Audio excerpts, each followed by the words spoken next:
Welcome to Week 6, Part 1, Delegation. As we touched on in Week 3, there are 3 ways that you as an RN can have the authority to perform a controlled act procedure. These authorizing mechanisms are orders, initiation, and delegation. Of the 25 regulated health professions in Ontario, only 5 give you the authority to perform certain controlled acts: physicians, dentists, chiropodists, midwives, and nurse practitioners. And they are then allowing you to do acts that they themselves are authorized to do. As an RN, you have the legal authority to initiate 5 specific controlled acts under the current legislation.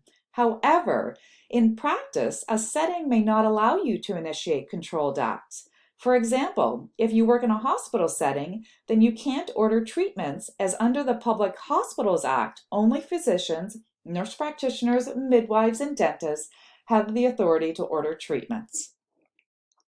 Up until now, you have been a student and so have not had to worry too much about delegation, though from your leadership course you should be aware of this idea. Now that you will soon be an RN, then you need to be really clear on what delegation will mean for you and your RN practice. In general, you will be able to delegate a nursing controlled act to another healthcare provider who does not have access to that controlled act, or to an unregulated care provider, including a patient's family member or other unpaid caregiver, and accept a delegation of a controlled act from another healthcare provider. But all can happen only under specific conditions. You are not allowed to delegate a controlled act that has been delegated to you. You need to be very clear in practice about which decisions, tasks have been delegated to you, and you must ensure that you have the skills and abilities to safely complete those tasks and decisions. You must know which controlled acts you have the authority to delegate, and you must first be competent to perform a procedure yourself before you can delegate it to someone else. Although RNs are legally authorized for 5 controlled acts, they are only allowed to delegate the first 3: performing a prescribed procedure below the dermis or a mucous membrane, administering a substance by injection or inhalation, and putting an instrument, hand or finger, beyond or into the 7 documented areas of the body. RNs cannot delegate dispensing a drug or the controlled act related to psychotherapy.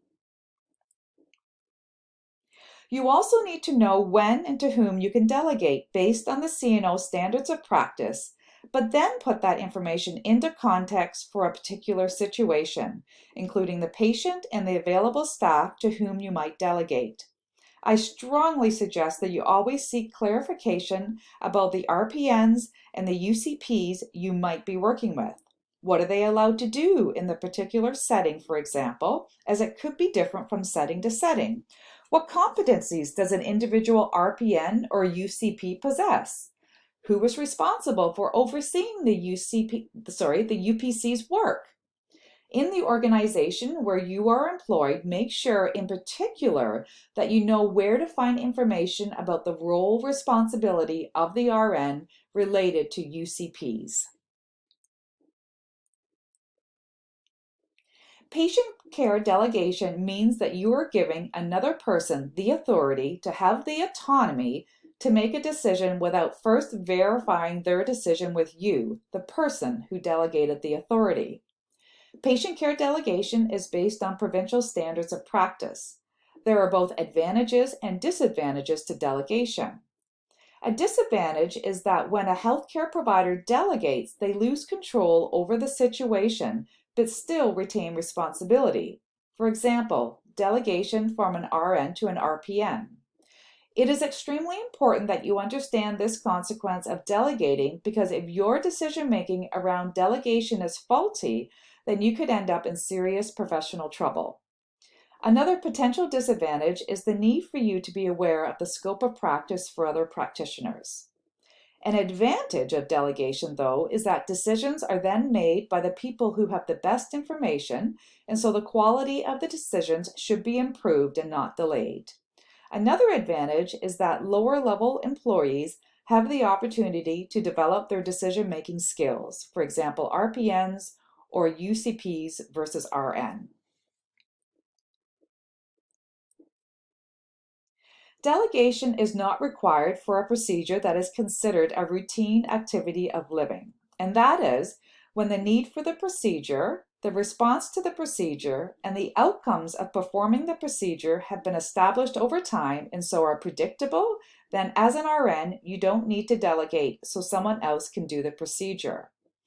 When a procedure is not a routine activity of living, then it requires delegation if someone other than a member of a patient's household is performing the procedure. A patient's family member, however, also needs delegation if performing a procedure that is below the dermis or mucous membrane.